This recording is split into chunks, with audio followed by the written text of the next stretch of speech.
TK그룹의 심장부. 펜트하우스 집무실의 공기는 얼음장처럼 차가웠다.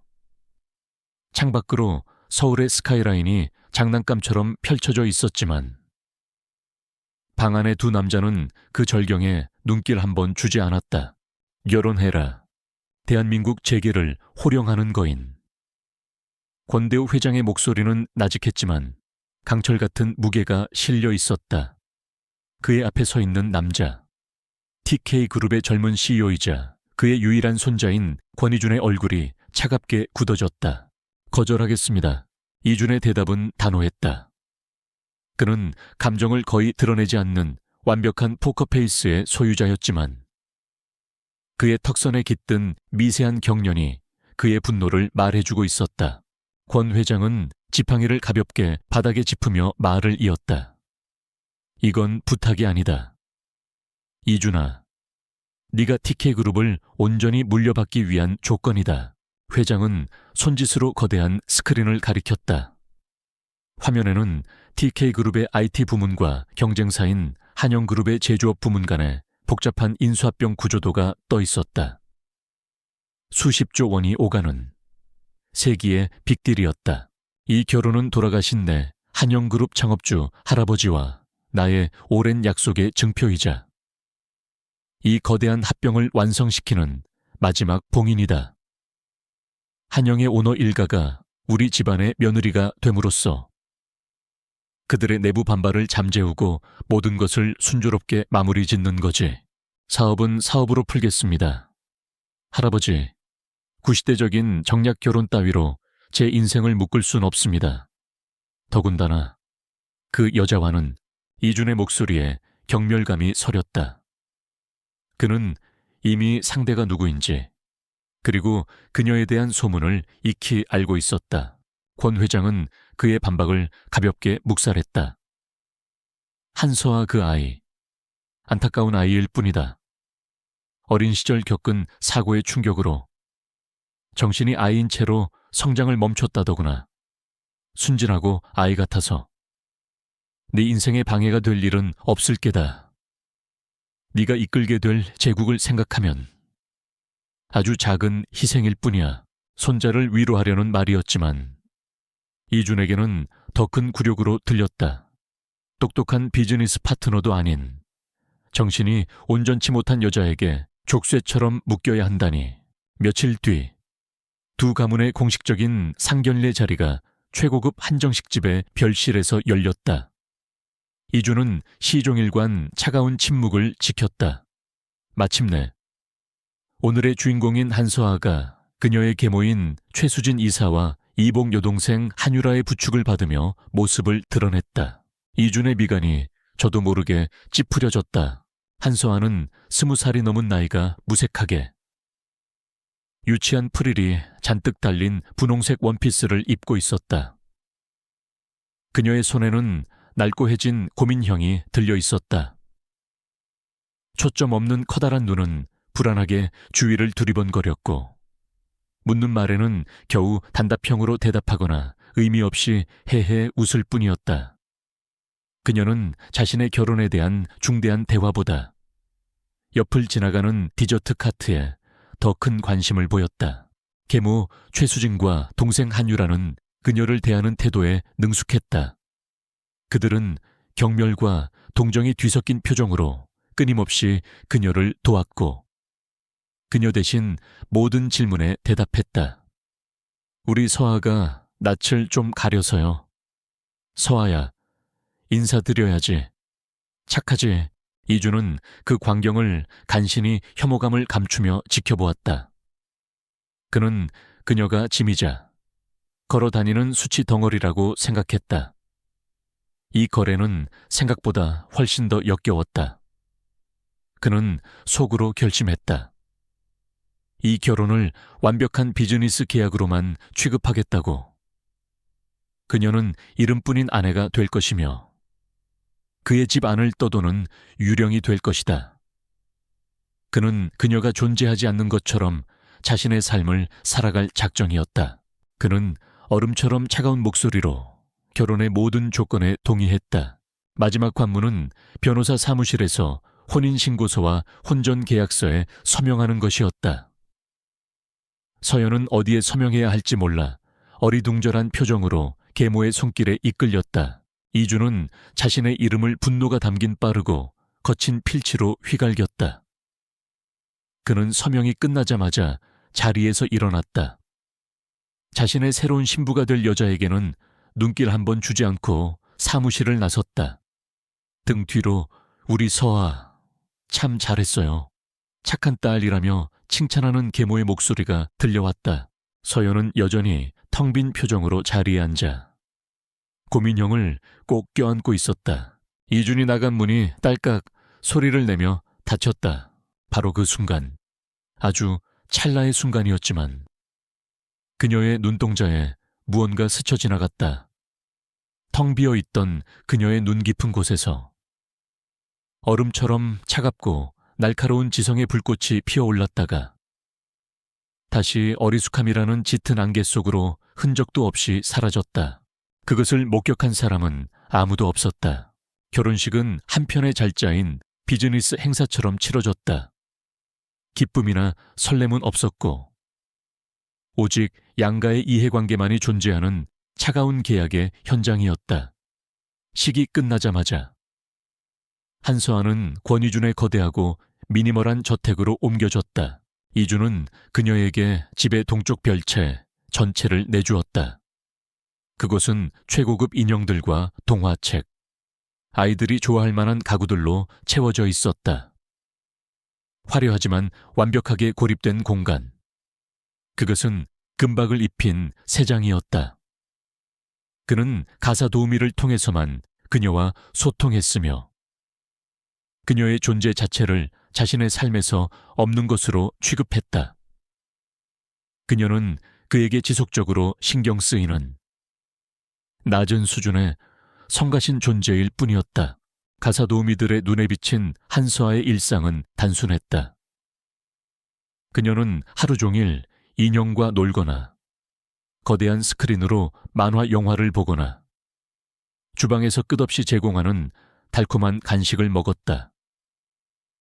그녀는 자신만의 유치한 세계 속에서 완벽하게 만족스러워 보였다. 이주는 가끔 복도를 지나치다 그런 그녀의 모습을 볼 때마다 자신의 첫인상이 틀리지 않았음을 확인하며 연민과 경멸이 뒤섞인 감정을 느꼈다. 그러나 그 견고한 가면의 첫 번째 균열은 예상치 못한 순간에 찾아왔다. 어느 늦은 밤, 이주는 회사에 두고 온 서류를 챙기기 위해 평소보다 이른 시간에 귀가했다. 그는 그녀가 절대 들어가지 않을 것이라고 생각했던 서재를 무심코 지나치고 있었다. 문이 살짝 열려 있었다. 호기심 때문인지 혹은 그저 무의식이었는지 그는 안을 들여다보았다. 그리고 그는 보았다. 한서아가 거대한 책장 뒤 구석 바닥에 숨은 듯이 앉아 있는 것을. 그녀는 자신이 혼자라고 생각하는 듯 했다. 그녀의 손에는 그림책이 아닌 독일의 저명한 경제 주간지 비르츠샤프트보의 위얼샤프트소체가 들려 있었다. 알아보기 힘든 빽빽한 독일어 텍스트를 읽어 내려가는 그녀의 미간은 깊은 집중으로 찌푸려져 있었고 그 표정은 날카롭고 분석적이었다. 그녀의 분신과도 같던 고민형은 옆에 아무렇게나 버려져 있었다.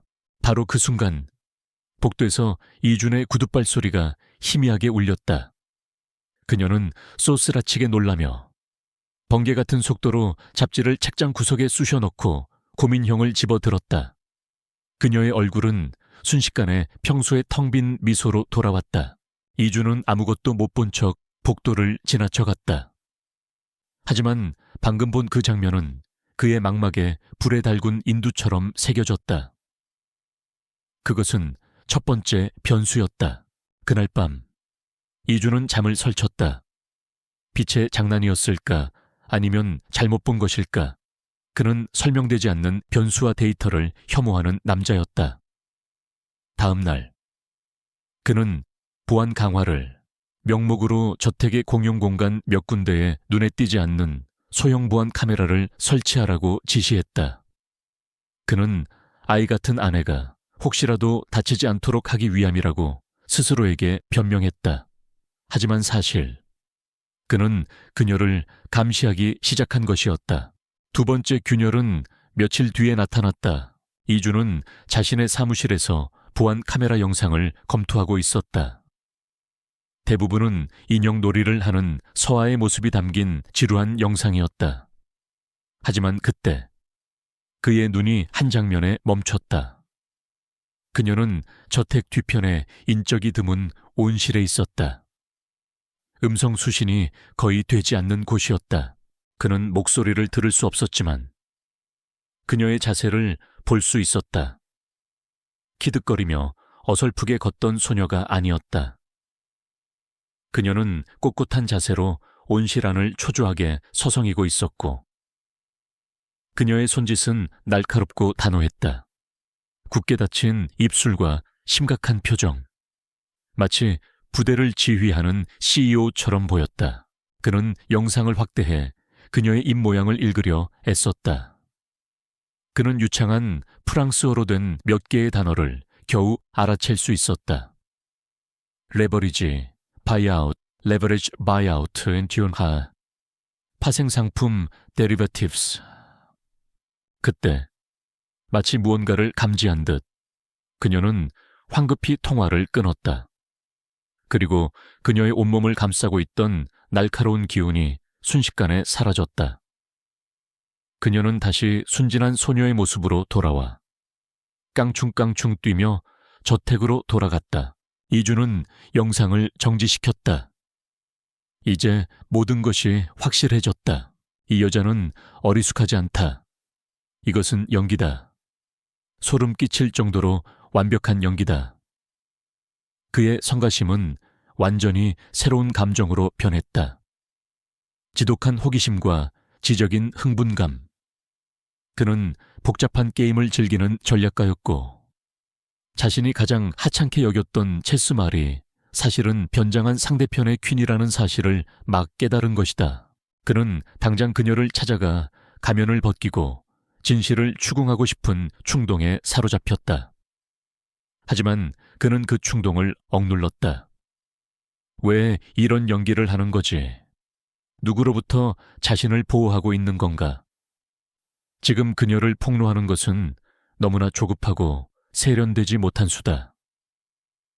게임을 너무 일찍 끝내버리게 될 것이다. 그의 입가에 드물게 차가운 미소가 떠올랐다. 그는 이 게임에 동참하기로 결심했다. 그녀의 비밀이 안전하다고 믿게 내버려 둔 채 더 많은 데이터를 수집하고 관찰하기로. 그날 저녁 이주는 저택으로 돌아왔다.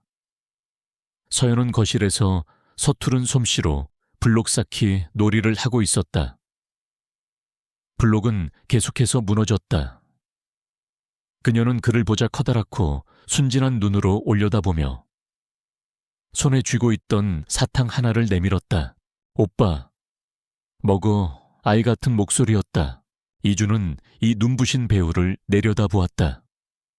그는 그녀의 손에서 사탕을 받아들었다. 그의 표정은 읽을 수 없었다. 하지만 처음으로 그는 그녀에게서 바보 같은 소녀가 아닌 매혹적이고 위험한 퍼즐을 보았다. 고마워, 세화야. 그의 목소리는 평소보다 조금 부드러웠다. 비밀스러운 게임이 시작되었다. 강희준의 사고방식은 완전히 바뀌었다. 더 이상 그의 집은 귀찮은 계약의 산물을 보관하는 장소가 아니었다. 그곳은 이제 매혹적인 전략 게임이 펼쳐지는 체스판이 되었다. 한서아를 대하는 그의 태도에는 더 이상 경멸이 없었다. 대신 날카롭게 벼린 관찰자의 호기심이 자리 잡았다. 그는 자신의 첫 번째 시험을 준비하기로 결심했다. 시험의 무대는 거실이었다. 그는 잠재적 인수 대상 기업에 대한 매우 기밀이 높은 시장 분석 보고서 초안을 집에 가져왔다. 그는 의도적으로 데이터의 순서를 뒤죽박죽으로 섞어 혼란스럽게 만들었다. 그리고는 서아가 자주 머무는 거실에 커피 테이블 위에 서류를 실수로 잊어버린 척 올려두었다. 그는 집세게 아무도 저 테이블 위 서류에 손대지 못하게 하세요. 라고 명령했다. 그는 그녀가 미끼를 물 것인지 지켜보고 싶었다.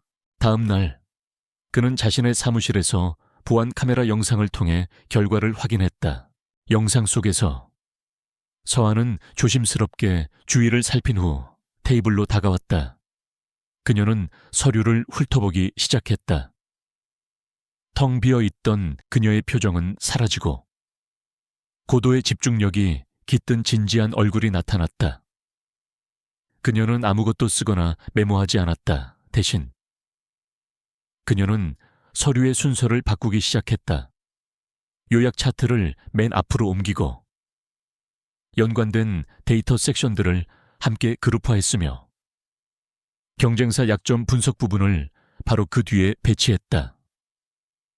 그녀는 혼돈 그 자체였던 보고서에 논리적인 흐름을 부여했다. 작업이 끝나자 그녀는 마치 아무도 손대지 않은 것처럼 다시 페이지들을 조심스럽게 헝클어뜨렸다.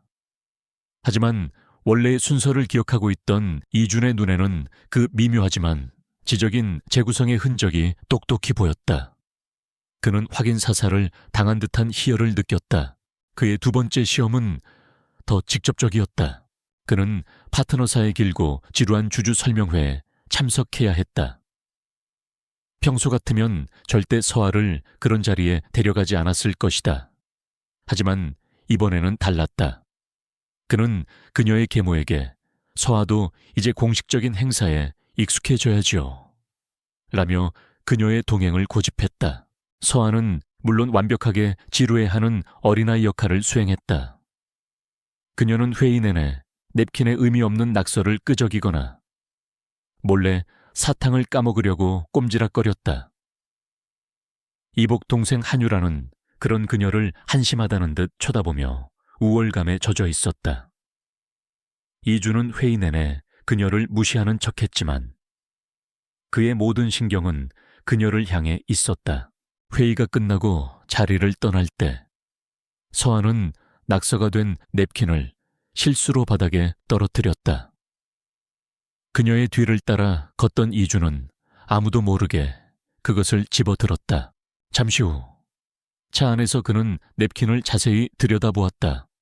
아이의 장난처럼 보였던 낙서는 자세히 보니 파트너사의 발표에 대한 놀랍도록 간결한 SWOT 강점, 약점, 기회, 위협 분석이었다. 그녀는 꽃과 별 모양의 낙서 속에 그들의 재무 계획이 가진 핵심적인 오류와 확장 계획에 숨어있는 잠재적 법률 리스크를 정확히 지적해 놓았다. 이주는 단순히 감탄한 것이 아니었다. 그는 그녀가 그 완벽한 영이 속에서 복잡한 정보를 처리하고 분석해내는 능력에 경악했다. 그의 흥미는 이제 그녀의 지성에 대한 순수한 경외감으로 바뀌고 있었다. 그는 그녀의 두뇌가 낭비되고 있는 자원이라는 것을 깨달았다. 그는 그녀를 후원하기로 결심했다. 인형이 아닌 도구로서 그는 서아의 별채 전체를 최첨단 기술로 업그레이드하라고 지시했다. 최고 사양의 맞춤형 컴퓨터, 여러 대의 모니터, 그리고 현존하는 가장 빠른 인터넷 회선. 그는 그녀에게 더 재미있는 게임을 하기 위한 것이라고 둘러댔다. 그는 그녀에게 하이테크 장난감들을 사주었다. 그림 그리기용이라는 명목의 정교한 태블릿, 복잡한 퍼즐과 암호 해독 게임들, 그리고 새로운 비디오 게임 콘솔이라며 소형 고성능 서버까지 설치해 주었다. 이 장의 마지막 장면, 모든 새로운 기술 장비들이 그녀의 스위트룸으로 배달되었다. 직원들은 정신이 온전치 못한 안주인을 위한 이 하이테크 장난감들을 보며 어리둥절했다. 서아는 방으로 들어와 산처럼 쌓인 최첨단 장비들을 보았다. 그리고는 출입구에 기대어 자신을 지켜보고 있는 이준을 바라보았다. 그녀는 어린아이처럼 손뼉을 치며 환호했다. 와, 새 장난감이다. 하지만 그 순간 그녀의 시선이 그의 시선과 마주쳤다. 그 찰나의 시선 교환 속에서 소리 없는 상호 이해가 오고 갔다. 그는 알고 있다. 그리고 그녀는 그가 알고 있다는 것을 알고 있다. 비밀스러운 게임은 이제 완전히 새로운 차원으로 격상되었다. 이주는 그저 희미하게 미소 지을 뿐이었다. 문이 잠긴 스위트룸 안에서 한서아는 더 이상 어리숙한 소녀가 아니었다. 그녀의 얼굴에서는 유치한 순진함이 씻겨나가고 그 자리에는 날카로운 지성과 냉정한 경계심이 자리 잡고 있었다.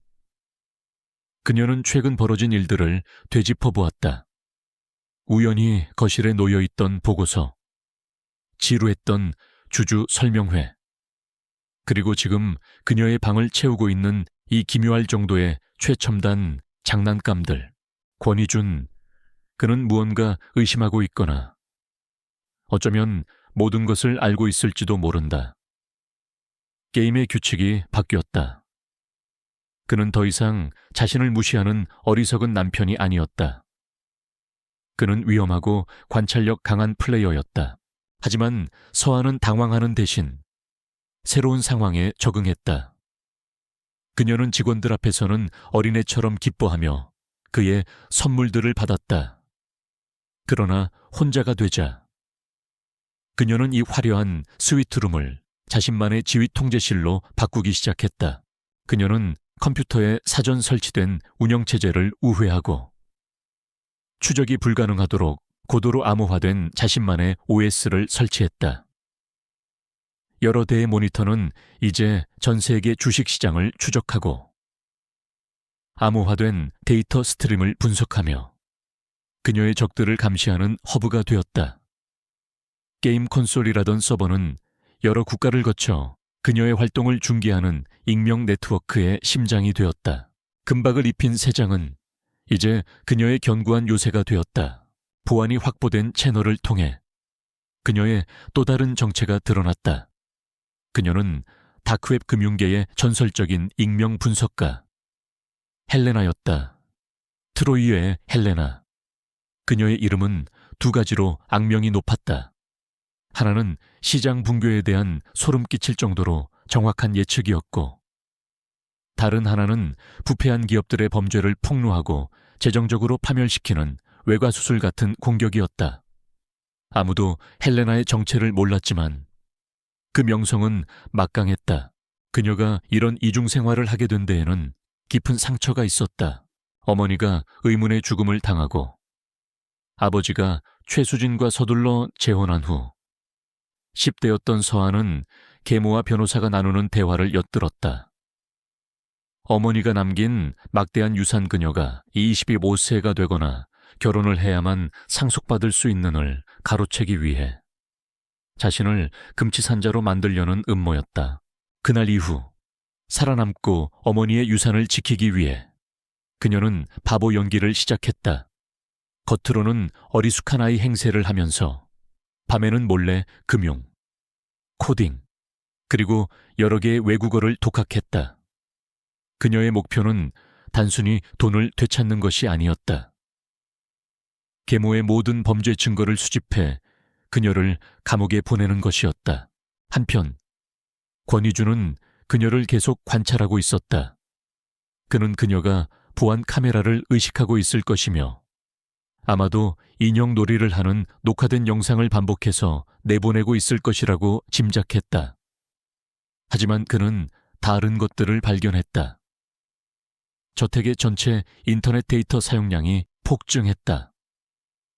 그녀의 별채에서 사용하는 전력량은 작은 데이터 센터와 맞먹었다. 그는 자신의 네트워크를 통해 라우팅되는 암호화된 데이터 패킷들을 감지했지만 그의 최고 보안팀조차 그것을 해독하지 못했다. 그는 이전보다 훨씬 더 강한 흥미를 느꼈다. 그들의 일상은 이제 미묘한 춤과 같아졌다. 밖에서는 바보 같은 소녀와 무심한 남편, 하지만 그들이 스쳐 지나가는 짧은 시선 속에는 수많은 대화가 오고 갔다. 어느 날 저녁, 그는 정원에서 콧노래를 흥얼거리는 그녀를 발견했다. 그 멜로디는 바흐의 복잡한 칸타타였다. 아이가 흥얼거리기엔 꽤 어려운 곡인데 그가 툭 던지듯 말했다. 그녀는 커다랗고 순진한 눈으로 그를 올려다보며 대답했다. 예뻐요. 하지만 그 말 속에 담긴 도전장은 분명히 오고 갔다. 마지막 장면, 헬레나가 된 서한은 자신의 지휘 통제실에서 계모 최수진의 자금 흐름을 추적하고 있었다. 그녀는 최수진이 한영그룹에서 공금을 횡령하고 있으며 TK와 한영의 인수합병 내부 정보를 이용해 거대한 규모의 불법 주식 거래를 계획하고 있다는 사실을 발견했다. 서한은 계모의 탐욕이 이제 자신뿐만 아니라 권희준의 회사까지 위협하고 있다는 것을 깨달았다. 그들의 운명은 이제 얽혀버렸다. 그녀는 스크린 위로 복잡하게 얽힌 데이터의 거미줄을 바라보았다. 이 게임은 더 이상 생존만을 위한 것이 아니었다. 이제 그녀의 새롭고도 복잡한 영토를 지키기 위한 전쟁이 시작될 참이었다. 청담동의 한 갤러리 카페. 최수진 이사가 주최한 사교계 티파티는 화려함의 극치였다. 그녀와 그녀의 딸 한유라는 상류층 부인들 사이에서 동정과 부러움이 뒤섞인 시선의 중심에 있었다. 어머, 서한은 정말 복도 많지. 권 회장님처럼 이해심 많은 남편을 만났으니 그 어린애 같은 아이를 거둬주다니 정말 대단해. 최수진은 가식적인 슬픔이 담긴 표정으로 대답했다. 그러게 말이에요. 우리 서아가 워낙 순수해서 제가 늘 마음을 졸이고 살았답니다. 그래도 이제는 마음이 좀 놓이네요. 가면 뒤에서 그들은 서아를 성공적으로 팔아치운 자신들의 계획에 만족하며 웃고 있었다. 사람들이 흩어지자 모녀의 진짜 대화가 시작되었다. 그들에게 TK와 한영의 인수합병은 일생일대의 기회였다. 최수진은 이미 한영그룹의 내부 정보를 빼돌려 검은 돈을 굴리는 투자자들에게 넘기며 막대한 이익을 챙기고 있었다. 이제 그녀는 마지막 결정타를 날리기 위해 TK그룹의 1급 기밀 정보가 필요했다. 엄마, 그 바보를 이용하면 되잖아. 한유라가 경멸적인 어조로 말했다. 권희준도 그 애를 진짜 아내로는 생각 안 할 테니 집에 그냥 장식품처럼 던져뒀을 거야. 우리가 조금만 머리를 쓰면 그 바보는 아주 유용한 심부름꾼이 될 수 있어. 그들의 계략은 간단하고도 악랄했다. 며칠 뒤 한유라는 걱정스러운 언니를 연기하며 권희준의 저택을 방문했다. 그녀는 서에게 선물이라며 최신 명품 핸드백을 건넸다. 하지만 가방의 안감 속에는 정교한 소형 데이터 복제 장치가 숨겨져 있었다. 그녀는 서에게 유치한 핑계를 대며 평소에는 출입이 금지된 이준의 서재에 그 핸드백을 들고 들어가 보라고 부추길 작정이었다. 장치는 근처에 있는 모든 전자기기의 데이터를 무선으로 복제할 것이었다. 우와. 예쁘다. 서아는 순진한 아이처럼 핸드백을 끌어안고 기뻐했다. 하지만 그녀의 날카로운 눈은 안감에 미세하고 부자연스러운 돌출부와 그곳에서 흘러나오는 희미한 전자파를 놓치지 않았다. 함정이었다. 이제 가족들의 칼끝이 자신을 넘어 권희준을 직접 겨누고 있었다. 자신을 무기로 이용해서 그것은 그녀가 그어놓은 선을 넘는 행위였다. 서아는 그들의 함정에 기꺼이 걸어 들어가 그것을 역이용하기로 결심했다. 그녀는 이준이 자신을 지켜보고 있다는 것을 알았다. 그녀는 주방에서 만들어준 쿠키를 키다리 아저씨 그녀가 이준에게 붙인 별명에게 가져다 주고 싶다며 한바탕 소란을 피웠다. 그녀는 문제의 핸드백을 든 채 그의 서재로 들어갔다. 그리고 이준이 일부러 꺼내놓은 1급 기밀 인수합병 서류 폴더 바로 옆에 실수로 핸드백을 내려놓았다. 그녀는 몇 분간 완벽하게 아이 역할을 연기한 뒤 방을 나섰다.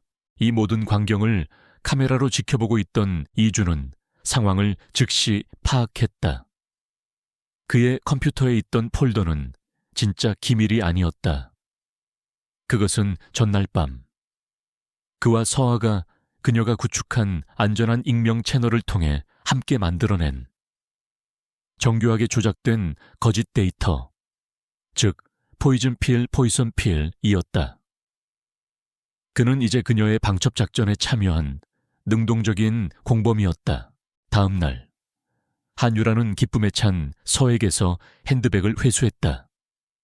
그녀와 최수진은 TK그룹 합병 전략의 핵심 정보를 손에 넣었다고 확신하며 황홀경에 빠졌다. 그들은 즉시 이 거짓 정보를 자신들과 결탁한 부패한 투자자들과 공매도 세력에게 넘겼다. 그들은 유출된 데이터를 근거로 TK의 핵심 자회사가 곧 무너질 것이라는데 수십억 달러의 돈을 쏟아붓기 시작했다. 그날 밤 이준의 서재 문은 잠겨 있었고 카메라도 없었다. 처음으로. 그들은 연기자가 아닌 온전한 자신으로서 함께 마주 앉아 있었다. 거대한 스크린에는 실시간 금융시장 상황이 떠 있었다. 그들은 자신들의 가짜 데이터를 근거로 수십억 달러가 자신들의 회사를 향한 공매도 포지션에 쏟아져 들어오는 것을 지켜보고 있었다. 적의 독화살은 발사되었다. 서아가 이준을 바라보았다. 그녀의 목소리는 차분하고 날카로웠다. 미끼를 물었어요. 이준이 그녀를 바라보았다. 그의 얼굴에 천천히 위험한 미소가 번졌다. 이제 그들이 불타는 것을 지켜볼 시간이야. 서재 안의 공기는 다가올 전투에 대한 기대감으로 짜릿하게 달아올라 있었다. 미끼가 던져진 다음 날 아침, 여의도 증권가는 TK그룹의 핵심 자회사에 대한 불길한 소문으로 술렁였다. 갑작스럽고 거대한 공매도 압력의 원인을 분석하는 뉴스 채널들의 목소리가 시끄럽게 울려 퍼졌다. TK그룹 내부의 공기는 팽팽했다. 임원들은 불안해했지만 권희주는 이상할 정도로 침착했고 그 침착함은 오히려 그들을 더 불안하게 만들었다. 조작된 위기가 시작되었다. 이준의 팀은 의도적으로 해당 자회사에 대한 사소하지만 부정적인 뉴스 궁극적으로는 무해한을 시장에 흘렸다. 이것은 공매도 세력의 의심을 확신으로 바꿔주는 불쏘시개 역할을 했다. 최수진의 정보를 신봉하는 부패한 투자자들은 주가가 하락하기 시작하자 곧 엄청난 승리를 거둘 것이라 확신하며 훨씬 더 많은 돈을 쏟아부었다. 그들은 탐욕에 눈이 멀어 자신들이 얼마나 위험한 상황에 노출되고 있는지도 깨닫지 못했다. 이 장의 핵심 장면. 이준은 서아의 스위트룸으로 향했다. 직원들은 회장님이 바보 아내의 놀이방에 처음으로 들어가는 것을 의아하게 쳐다보았다. 그는 가사 도우미를 물렸다. 서아는 인형들 사이에서 콧노래를 흥얼거리고 있었다. 그는 문을 닫고 안에서 잠갔다. 연극은 끝났다. 그는 그녀에게 똑바로 걸어가 말했다. 게임은 끝났어. 헬레나. 지금부터. 우리는 한 팀이야. 가면을 벗은 그들의 첫 대면이었다. 처음에는 어색했지만 이내 강렬한 긴장감이 흘렀다. 서아는 아이 같은 표정을 지우고 날카롭고 진지한 얼굴로 그를 마주했다. 그들은 사적인 감정을 나누는데 시간을 낭비하지 않았다. 이것은 전략 회의였다. 그녀는 그에게 모니터들이 데이터로 가득 찬 자신의 헬레나 지휘 통제실을 보여주었다. 이준은 그녀의 시스템이 가진 정교함과 분석의 깊이에 진심으로 압도당했다. 그렇게 그들의 파트너십이 시작되었다. 그들의 기술은 완벽하게 서로를 보완했다. 그녀가 데이터 속에서 패턴과 취약점을 찾아내는 전략가이자 분석가, 해커라면 그는 그 전략을 거대한 스케일로 실행할 수 있는 기업의 힘과 자원, 그리고 권위를 가진 사령관이었다. 상호 존중이 싹트기 시작했다. 그는 복잡한 파생상품 전략에 대해 그녀의 의견을 물었고 그녀는 그의 아이비리그 출신 팀원들이 내놓은 것보다 훨씬 더 기발하고 명쾌한 해답을 제시했다. 그녀 역시 그의 단호한 결단력과 부하 직원들을 지휘하는 카리스마에 감탄했다. 그는 그녀를 눈부신 재능을 가진 동등한 상대로 보기 시작했고, 그녀는 그를 그저 차갑고 오만한 남자 이상으로 보기 시작했다. 늦은 밤, 커피로 버티며 함께 작전을 짜던 중, 그들은 처음으로 전략이 배제된 진짜 대화를 나누었다. 왜 하필 헬레나였지? 그가 물었다. 그녀는 모니터에서 눈을 떼지 않은 채 대답했다.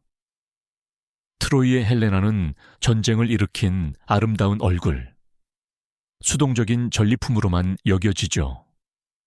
하지만 사실 그녀는 강력하고 폭력적인 남자들의 세계에서 살아남은 생존자였어요. 사람들은 언제나 예쁘고 조용한 것들을 과소평가하니까요. 그녀가 그를 똑바로 쳐다보며 말했다. 이주는 그녀가 자기 자신에 대해 이야기하고 있다는 것을 알았다. 그것은 연약함과 강인함이 공존하는 미묘한 교감의 순간이었다. 그들은 마침내 최후의 일격을 준비했다. 공매도 세력은 이제 엄청난 수의 주식을 빌려서 팔았고, 숏 스퀴즈의 극도로 취약한 상태가 되었다.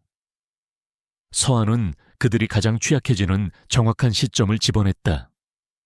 이주는 방역을 위해 TK그룹의 모든 금융 화력을 준비시켰다. 마지막 장면, 그들은 이제 그녀의 지휘, 통제실과 연결된 그의 사무실 거대 스크린 앞에 나란히 서 있었다. 주식시장이 열리기 직전인 새벽 시간이었다. 스크린은 그들의 회사를 향한 엄청난 압박을 보여주는 붉은색의 바다였다. 마치 그들이 붕괴 직전에 있는 것처럼 보였다. 준비됐나? 그가 물었다. 그녀는 그를 보지 않았다. 그녀의 시선은 스크린에 고정되어 있었다. 사냥을 시작하죠. 강요된 결혼은 이제 진정한 전쟁 지휘 본부가 되었다. 2명의 군주는 곧 그들의 분노를 세상에 풀어놓을 참이었다. 오전 9시. 대한민국 증권거래소의 개장을 알리는 벨이 울렸다. 공매도 세력의 타겟이 되었던 TK 자회사의 주식은 그들이 스스로 흘렸던 사소한 악재의 영향으로 개장과 동시에 급락하기 시작했다. 최수진과 한유라, 그리고 그들과 결탁한 투자자들은 자신들의 사무실에서 주가 그래프를 보며 환호성을 질렀다. 화면 속에서 그들의 장부상 이익은 눈덩이처럼 불어나고 있었다. 그들은 자신들이 무적이라고 느꼈다. 바로 그때 헬레나로서의 서아가 다음 단계의 작전을 실행했다. 그녀는 다크웹의 한 금융 포럼에 첫 번째 정보보다 훨씬 더 치명적인 두 번째 가짜 정보를 익명으로 흘렸다. 그것은 해당 자회사에 해결 불가능한 구조적 문제가 있다는 내용의 조작된 내부 감사 보고서였다. 이것은 적의 탐욕과 공포를 극대화하기 위해 설계된 미끼였다. 최수진과 그녀의 공범들은 이 확증을 보고 거의 황홀경에 빠졌다. 그들은 이것이 단순히 이익을 챙길 기회를 넘어 해당 자회사를 완전히 파산시켜 권희준에게 치명타를 입힐 기회라고 판단했다. 그리고 그들은 치명적인 실수를 저질렀다. 그들은 무모할 정도로 레버리지를 일으켜 훨씬 더 많은 주식을 빌려 공매도 포지션을 늘렸다.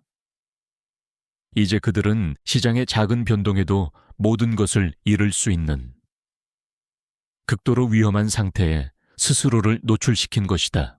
TK그룹의 전쟁지휘본부, 즉 이준의 회장실. 서아가 신호를 보냈다. 지금이에요.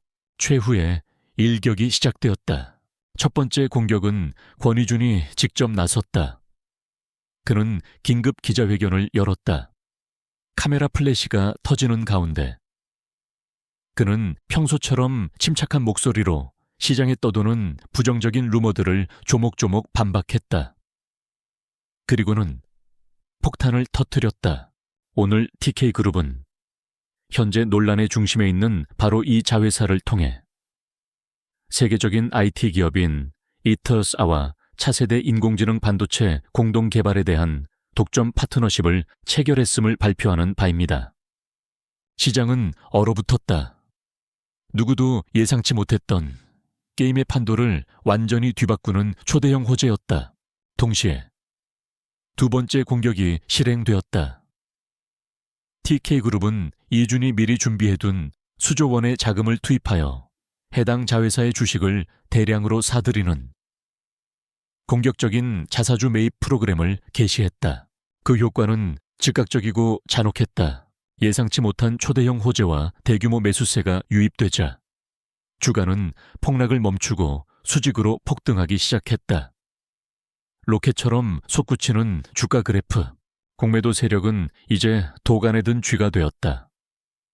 그들은 빌린 주식을 갚기 위해 주식을 다시 사들여야만 했다.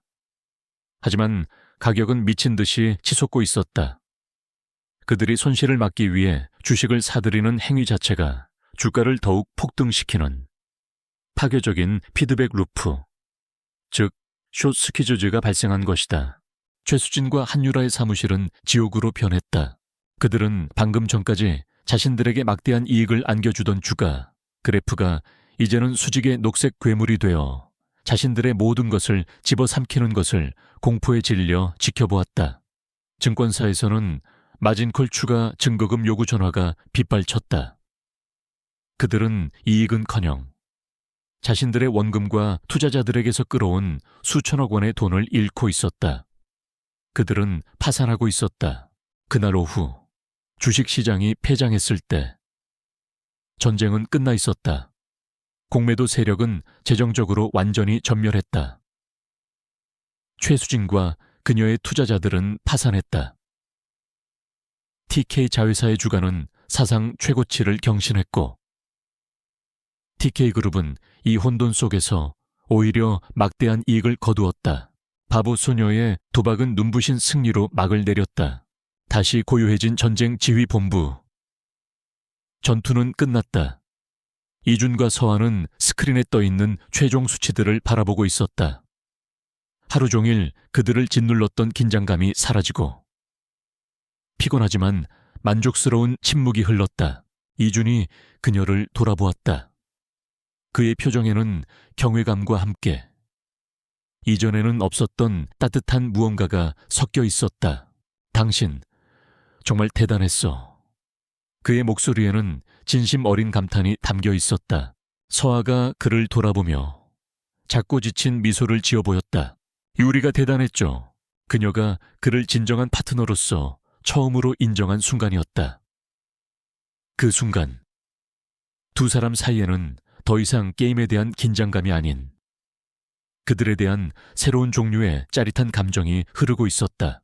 숏스퀴즈 사태로 모든 것을 잃은 최수진과 한유라는 벼랑 끝에 몰렸다. 사방에서 채권자들이 그들의 숨통을 조여왔다. 자존심 강하고 악에 바친 최수진은 이대로 패배를 인정할 수 없었다. 그녀는 자신이 가라앉는다면 모든 것을 끌어안고 함께 가라앉기로 결심했다. 그녀의 마지막 목표는 더 이상 돈이 아니었다. 권희준과 한서아, 두 사람의 명예를 사회적으로 매장시키는 것이었다. 최수진은 긴급 기자회견을 소집했다. 그녀는 TK그룹의 승계와 최근 주식시장의 기적에 대한 충격적인 진실을 폭로하겠다고 발표했다. 아직 금융 드라마의 흥분이 가시지 않은 언론은 이 자극적인 미끼를 덥석 물었다. 그녀의 마지막 연극을 위한 무대가 마련되었다. 기자회견장. 최수진은 상복을 연상시키는 검은 옷을 입고 희생자의 얼굴로 단상에 섰다. 옆에는 한유라가 금방이라도 쓰러질 것처럼 흐느끼고 있었다. 그녀는 불쌍하고 모자란 의붓딸을 헌신적으로 보호해온 비련의 계모를 연기했다. 그녀는 권희준을 서아의 정신 상태를 알면서도 한영그룹과의 합병을 위해 그녀를 무자비하게 이용한 괴물로 묘사했다. 그리고 그녀는 마지막 결정타를 날렸다. 최근의 주식시장 승리는 경영의 규제가 만들어낸 기적이 아닙니다. 그것은 자신의 장애인 아내를 이용해 장모를 금융함정에 빠뜨린 한 인간의 잔인한 계략이었습니다. 그녀는 조작된 진료 기록과 눈물 섞인 일화들을 증거로 제시하며 서아의 상태를 기정사실화했다. 그녀의 목표는 권희준을 정신장애인을 착취하는, 도덕적으로 파탄난 약탈자로 만들어 그의 사회적 명예를 완전히 파괴하는 것이었다.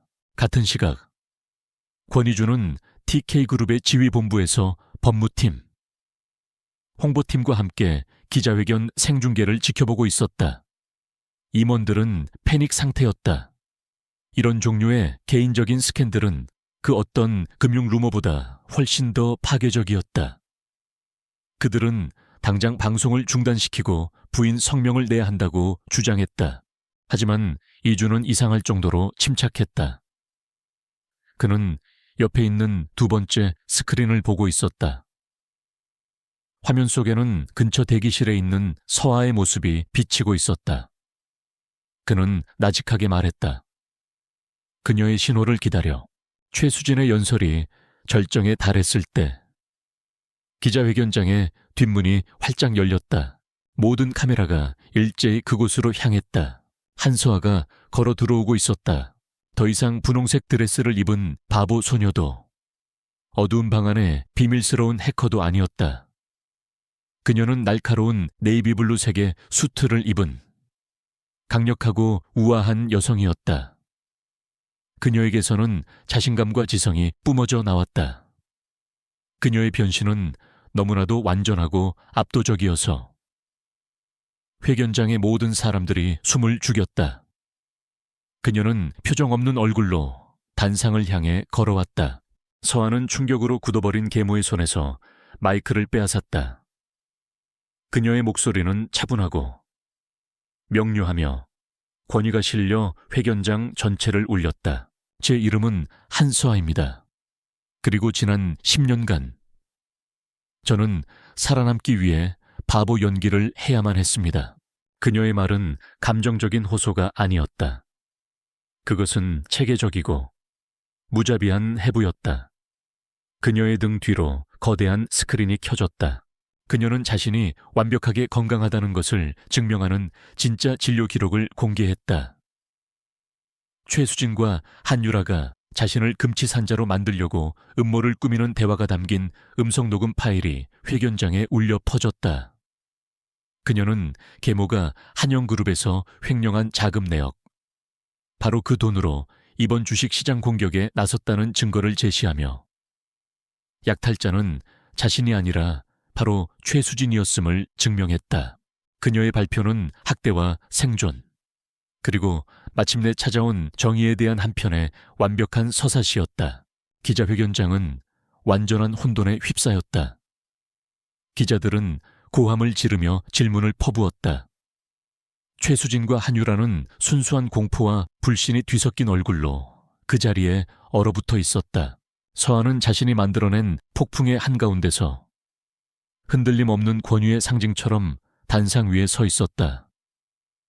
그녀는 수많은 카메라 플래시의 바다를 바라보았다. 그때 그녀의 시선이 방송용 메인 카메라를 찾아냈다. 그녀는 마치 카메라 너머의 이준을 바라보듯 렌즈를 똑바로 응시했다. 그리고 그녀의 입가에 아주 작고 거의 알아차릴 수 없는 미소가 떠올랐다. 가면은 단지 벗겨진 것이 아니었다. 갈갈이 찢겨져 버렸다. 기자회견장은 아수라장이었다. 최수진과 한유라는 수많은 기자들에게 둘러싸여 탈출을 시도했지만 그들은 질문과 비난의 홍수 속에 갇혀버렸다. 불과 몇 분 전까지만 해도 공들여 쌓아 올렸던 그들의 세계는 먼지처럼 허무하게 무너져 내렸다. 그 장면은 처절하고 굴욕적이었다. 서아가 제시한 증거는 너무나도 명백하고 압도적이어서 당국은 즉시 움직일 수밖에 없었다. 서울중앙지방검찰청은 최수진과 그녀의 공범들에 대한 특별수사팀을 꾸렸다고 발표했다. 그들의 자택과 사무실에 대한 압수수색 영장이 발부되었다. 검찰이 한영그룹 빌딩에 들이닥쳐 최수진을 체포하는 장면은 TV를 통해 전국에 생중계되었다. 불과 몇 시간 전 피해자를 연기하던 여자는 이제 분노와 패배감이 뒤섞인 얼굴로 차가운 수갑을 차고 있었다. 한유라 역시 자신의 호화로운 아파트에서 비명을 지르며 발버둥치다 체포되었다. 오만했던 그녀 인생의 초라한 마지막이었다. 심판은 신속하고 공개적이었다. 수사가 진행되는 동안 서아의 변호인단은 최수진이 수년간 숨겨왔던 서아 어머니의 진짜 유언장을 법원에 제출했다.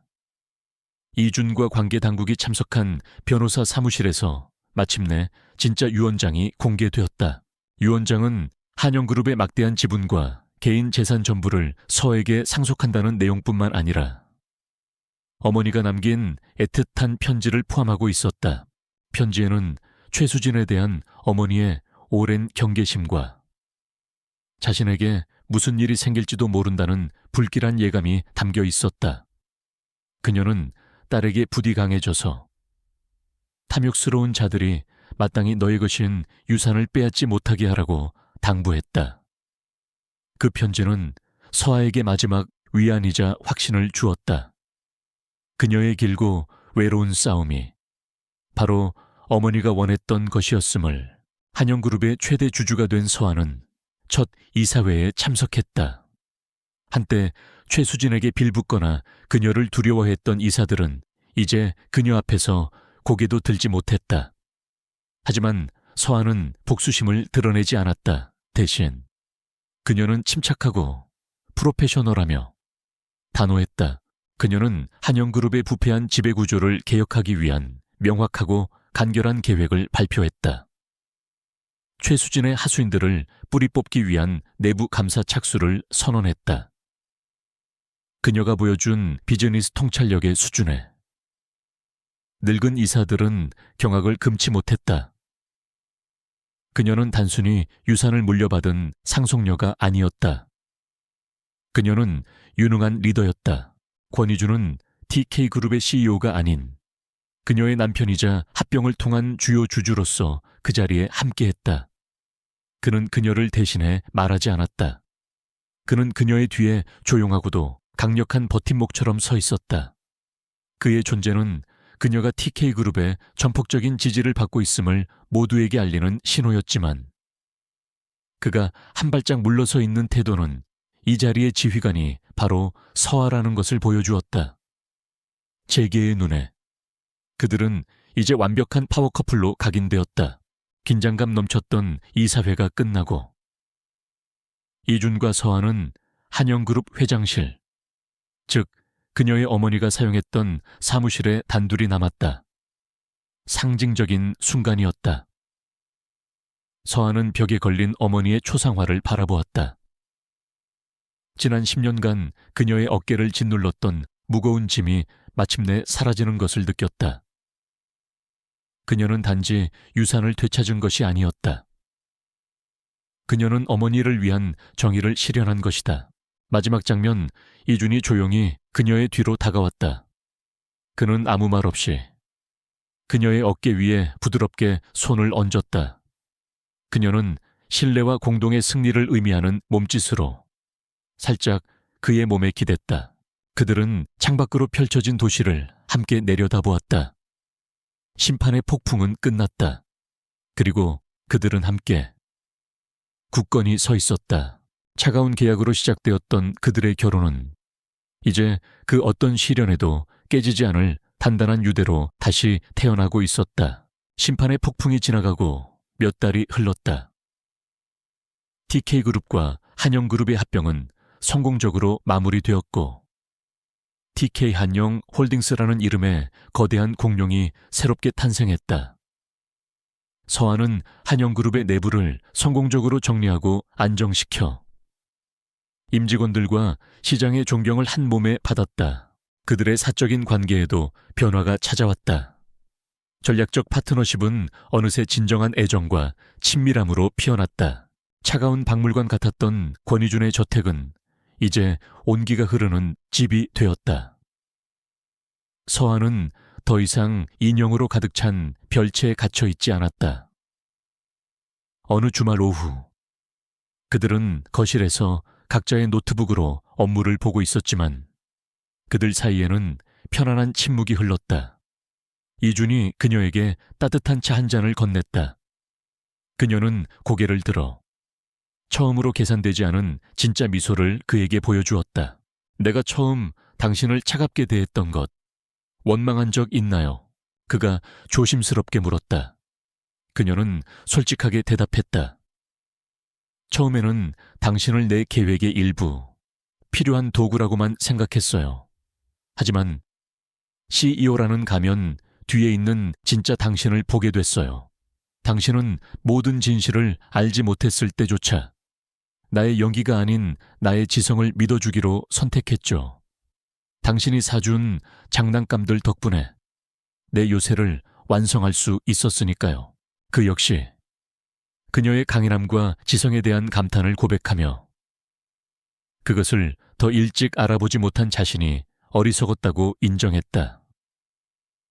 그들의 대화는 상호 존중을 넘어 더 깊은 감정적인 유대를 확인하는 순간이 되었다. 세상은 이제 그들을 경외의 눈으로 바라보았다. 대담한 킹과 명석한 퀸. 그들은 각종 글로벌 경제 포럼에 나란히 참석했고 유력 비즈니스 잡지의 표지를 함께 장식했다. 그들의 시너지는 막강했다. 어느 날 이준과 서한은 권대우 회장을 찾아갔다. 노 회장은 여전히 이 결혼을 단순한 도구로 여기는 듯했다.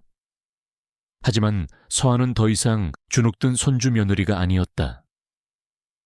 그녀는 당당한 파트너로서 새로 출범한 통합법인의 전략적 비전을 직접 브리핑했다.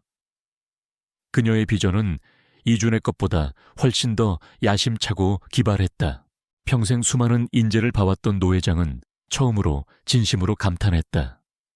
그는 자신의 손자와 그 옆에 선 이 놀라운 여자를 번갈아 보았다. 정략 결혼이 자신이 의도했던 것보다 훨씬 더 위대한 결과를 낳았음을 깨달았다. 그는 진심 어린 축복을 그들에게 건넸다. 그리고 마침내 새로운 제국의 서막을 알리는 날이 왔다. T칸영 홀딩스의 첫 통합 이사회가 열렸다. 회의실의 공기는 기대와 경계심으로 팽팽했다.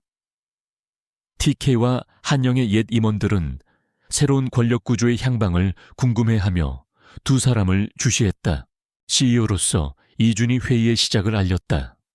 개회사가 끝난 후 그는 서아를 향해 돌아섰다. 본격적인 논의에 앞서 TK 한영 홀딩스의 새로운 최고 전략 고문을 소개하겠습니다. 그는 그녀를 아내가 아닌 전문가로 소개했다. 서아가 자리에서 일어났다. 그녀는 침착하고 위엄이 넘쳤다.